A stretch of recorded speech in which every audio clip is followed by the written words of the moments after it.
Zweig Group invites all AEC industry leaders to the 2024 AEC Small Business and Entrepreneurship Forum, the premier event for small firms in the AEC sector. Experience innovative strategies and insights on May 21st, crafted by Zweig Group's industry experts. Engage in keynotes and interactive sessions focused on recruitment, retention, and business growth. Join Zweig Group for this unique networking opportunity and take your business to new heights. Secure your spot today and be part of the AEC industry's future. Visit zweiggroup.com for more information. The Zweig Group team looks forward to welcoming you.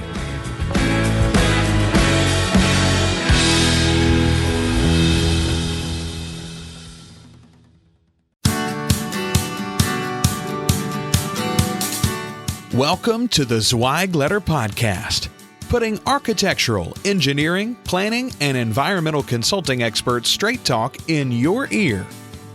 These podcasts deliver great interviews with industry leaders and Zweig Group's 3 decades of invaluable research, leadership, management, marketing, client, and HR advice directly to you, free of charge.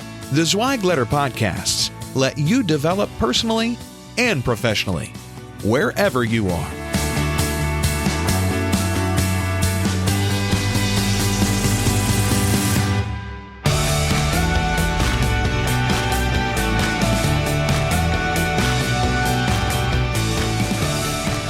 Hey folks, and welcome to another episode of the Zweig Letter Podcast. I'm your host, Randy Wilburn, and I am here today with none other than founder and chairman, Mark Zweig.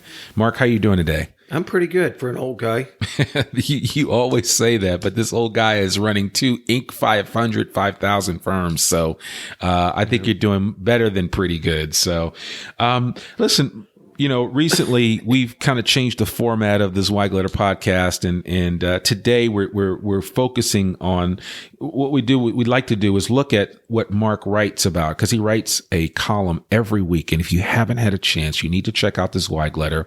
I'll tell you a little bit more about that later on, because that's not what the focus of this episode is. But you need to read the Zweig Letter, and you need to read Mark's weekly article. I see him come in here on Monday mornings and bang out another article, and it's always something. And I'm always amazed at how he's able to take his experiences over 39 years in the design industry and really distill them into some really coherent ideas and thoughts. And listen, he's made mistakes. He's done things that a lot of you guys are trying to do. No. Oh, okay. But my point is, you've made the mistakes. And so your knowledge and your ability to share what you've gone through over time should help some of these young engineers and architects avoid some of the challenges and pitfalls that you have faced throughout your career. And so I never take it lightly when I get really, really strong advice from older individuals that have kind of been there and done that. And Mark is one of those been there and done that kind of guys. And older. And older. And Yes. older. That's the important thing. Yes. So, just old. Yeah. So very old. Yeah. That's funny. You know, so anyway, so Mark writes these articles, of course, based on his past experience, but sometimes he writes them based on current experiences. And I thought it was interesting. You wrote an article about what to do when your PM quits. And it's something that we don't always talk about, but you know, what do you do when, you know, Chuck or Sue or somebody, and I keep bringing Chuck up as a name, and I'll have to think of another name, fictitious name to come up with. But let's just say that Chuck or Sue are one of your outstanding project managers and running a segment of your organization, and they just up and leave the team, if you will. And it's just really tough, especially in the middle of very important projects where, you know, a lot of money is on the line and client satisfaction is on the line. You know, sometimes these people end up quitting and going and working with your competitors or someplace else. But, you know, you always end up with a bunch of you know what in your lap, as you like to say in the article. But I think it's important for firms to figure out how to course correct in the face of that kind of adversity when someone just up and leaves and you're not really expecting it. Sometimes you're blindsided by it. Sometimes the writing's on the wall. That, Chuck's got one foot out the door. Sue's got one foot out the door. But then other times you get that, knock on your door. They come into your office and they give you their resignation letter and just say, hey, man, I really appreciate working with you. This has been great. But, I've just decided to go in a different direction. And I'm using air quotes here. Then we counteroffer them today. Because it's like, no, I wasn't happy with you, but you're better than anybody. You're better than nobody. Right. I don't want to do your job. What will it take to make you stay? I don't want to do your job. Yeah. That's what's happening too often today in the AE business. We're hearing about it all the time. Yeah. Yeah. As you know, counteroffers, it's a big deal. But so it does happen. We've all been there. Critical project manager leaves right in the middle of a job, maybe multiple jobs. Yeah. And I think, some of the most important things that you have to do are immediately make sure somebody's doing the job. I mean, that sounds obvious, but a lot of companies don't do that. They tell the client that so-and-so's gone and now you're going to deal with somebody else. Right. They make sure the emails get switched or whatever and get routed to somebody else, but they're not really appointing somebody to actually do the job or making somebody actually do the job. Right. So it just languishes out there for weeks. That's the worst thing that can happen. You've got to get somebody doing it. It's probably going to be you. Yeah. Person works for you. So if nothing else, you need to jump right in there and you need to take over. Yeah. Until you can find out what you're going to do next. So that's critical. You do have to call the client. The sooner the better. We tend to procrastinate on these things. If the person is given a notice and they're going to be there for a few weeks, tell the client early so you can get them used to somebody else while that person who they have been working with is still there. Yeah. Don't delay. I mean, it's one of the biggest problems with everybody. I could go out on a construction job and go, this guy needs to be called to do this. And somebody writes it down. It's like, why are you writing it down? Why aren't you just sending him a text right now? Right, exactly. And then it's done. Yeah, yeah. You write it down, then you forget about it. Yeah. Okay? Yeah. Things need to be dealt with immediately. So you have to act. Just act. It's just, get on the phone with the client, figure out what the hell's going on, see if they're happy or they're unhappy. Yeah. Take a look at the budget, take a look at the schedule, take a look at the scope with fresh eyes. Make sure you're doing what you're getting paid to do and you're going to do it on time. I mean, that's what the job of the project manager is all about. Yeah. Tell me something though, especially when it comes to calling the client. I'm just curious, what do you do or how do you respond? Because I'm sure some of the listening audience may be wondering, how do you respond when the client comes back and says, "Why we don't necessarily like this guy, or we're unsure of this individual's capabilities because they're young, or maybe they don't have it quite yet." So how do you respond to that? Well, I don't know that there's a universal response. Yeah. It depends. If it sounds like a serious complaint and they're not happy with the person and there's nothing you're going to be able to do about it, then you need to start figuring out who's going to take over the job. Right. That could be the case. Or maybe they're just looking for reassurance from you. Oh, Sue over there, she may be young, but she's really good. This is what she does. A, B, C, D. Here's some of her victories and success stories, So, I mean, it just depends. I don't know that there's a simple response. You've got to, it varies based on the specific situation. But if it's clear the client doesn't like who they've got to deal with, you got to change him or you're going to lose the client. Yeah. I'll take my experience from my other business. For years, I had to deal with a lumber salesman. And let's just say this guy's name was George for the sake of discussion. George was terrible.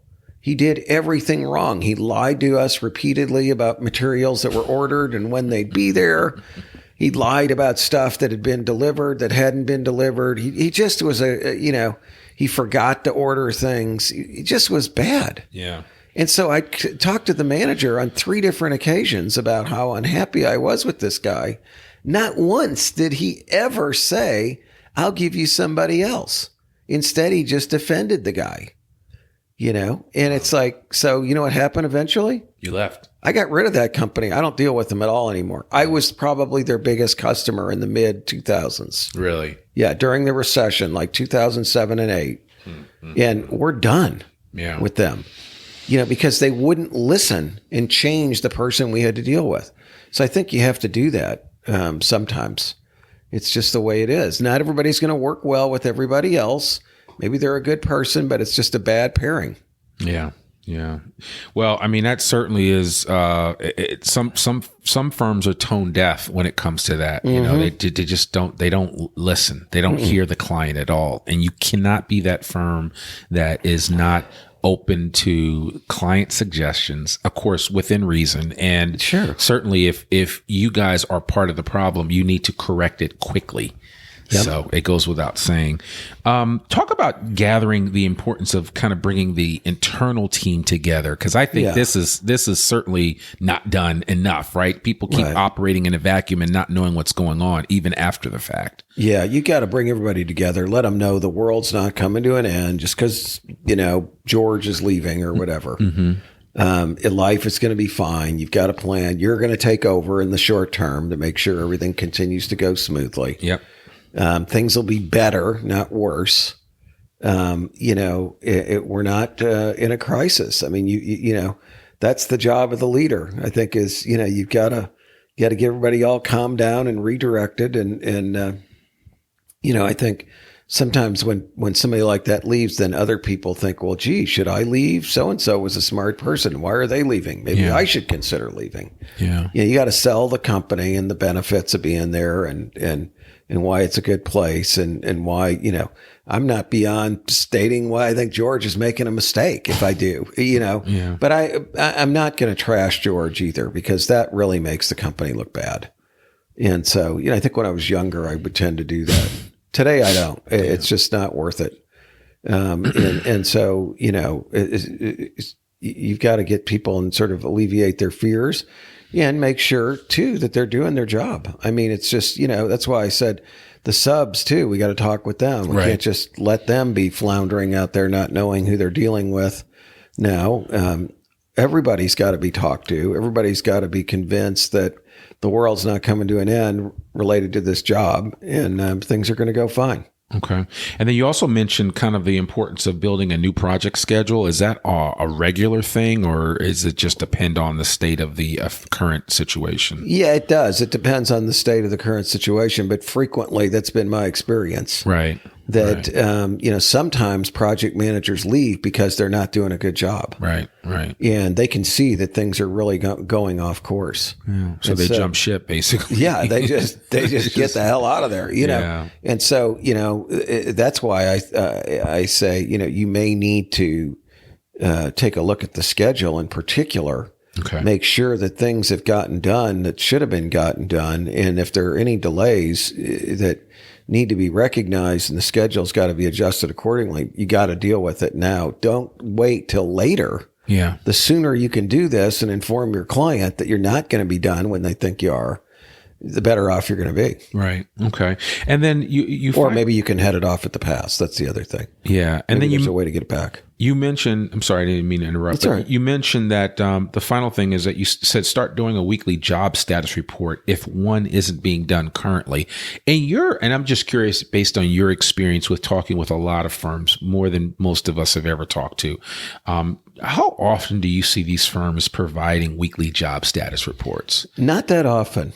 To me, it's amazing. I mean, what a great tool it is. Mm-hmm. It just keeps you focused on the job, doing what you're supposed to be doing. Right. And it gives you a chance to let the client know if they're not doing what they need to be doing, that there's an impact from that. Yeah. But I'd say maybe it's done 30% of the time or less. Yeah. Especially if you talk about when it's not mandated by the client. Now, some clients mandate that. But it's so important. Why wouldn't you just continue to want to communicate and show the client that you're doing work? That you don't just go away for weeks with no contact. That makes them get paranoid and worried and scared and everything. So you can alleviate their fears and their anxiety. You can share what you're getting done and sell yourself to the client. and you can point out problems. If, you're waiting on information from somebody, that's the place to do it, to mention it. Now, a lot of the problem is, if you've always done this report and it goes out every week on every job, and then somebody gets mentioned for not performing, they're not necessarily going to be happy with you, but they're not going to be as unhappy as if you didn't do this at all. Then they don't perform. Then you rat them out. Right. Okay. Yeah. That's really bad. Yeah.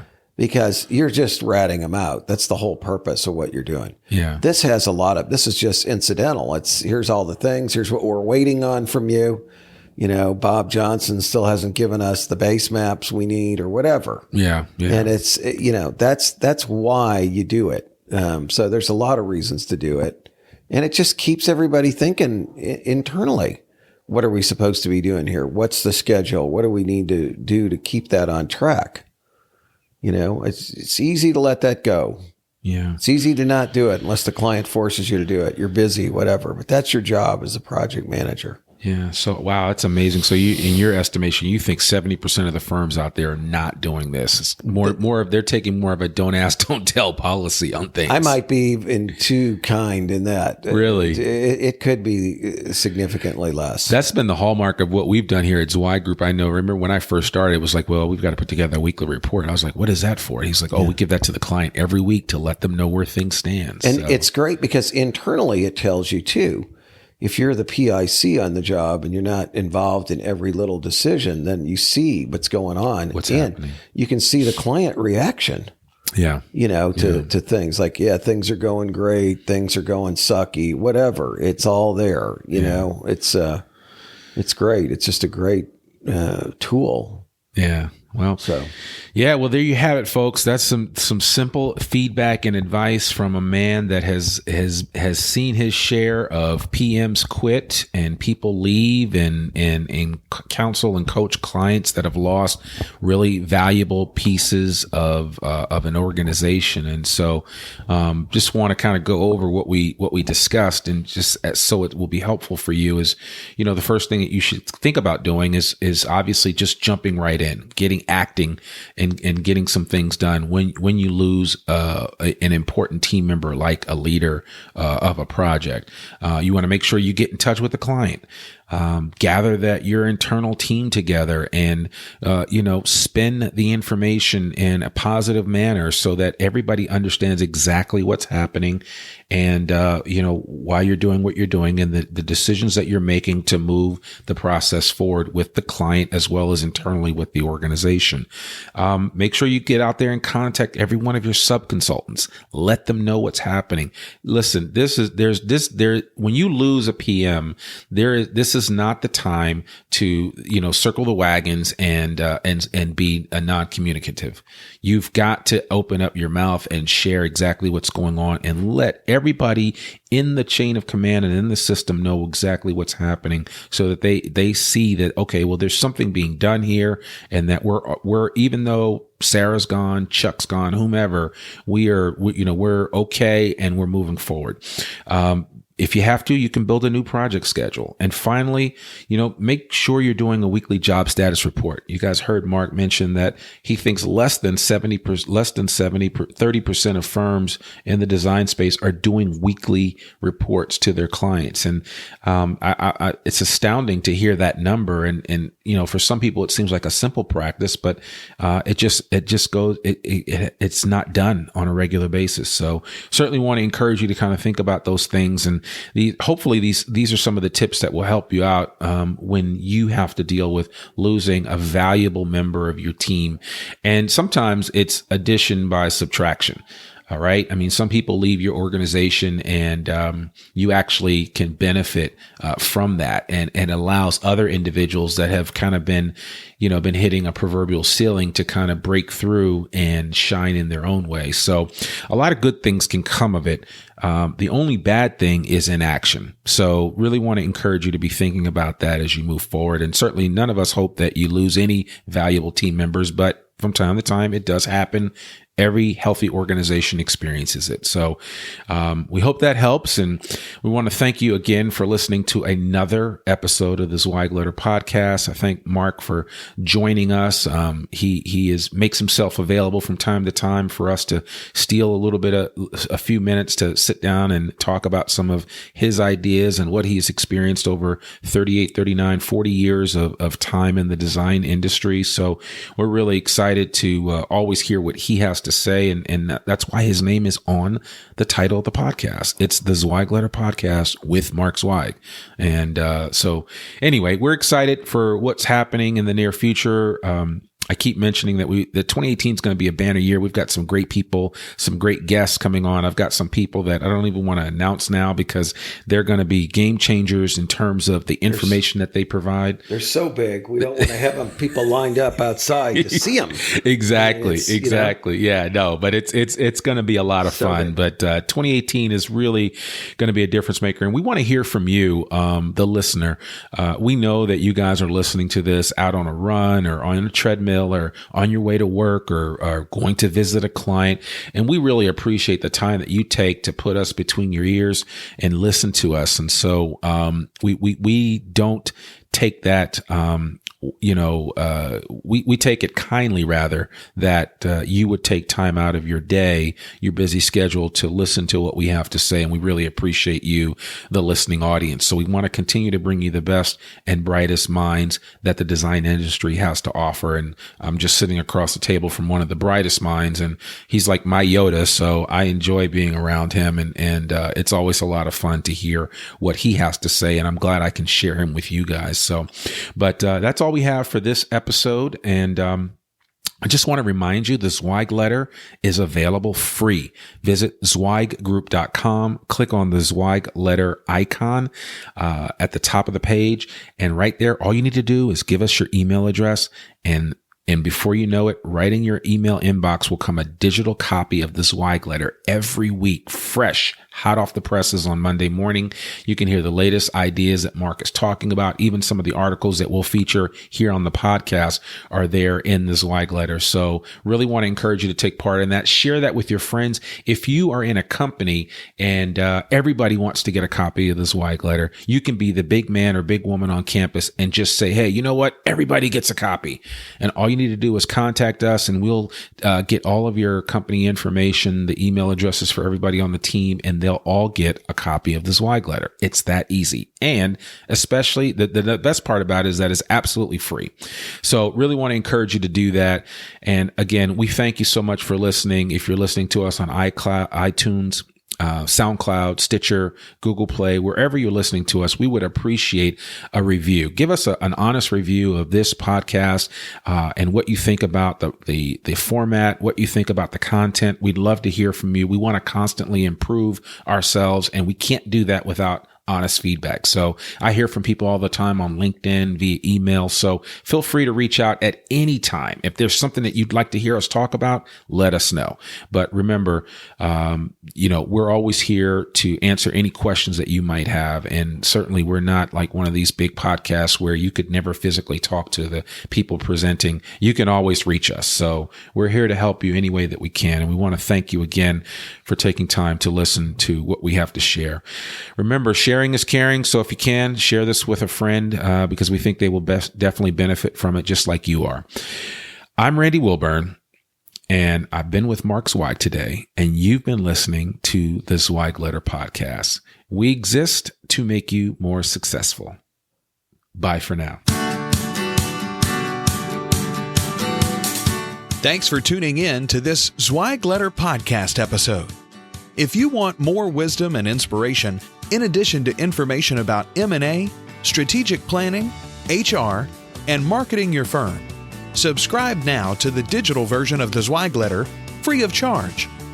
Just visit thezweigletter.com/subscribe and leave your email address. Your free subscription will begin immediately.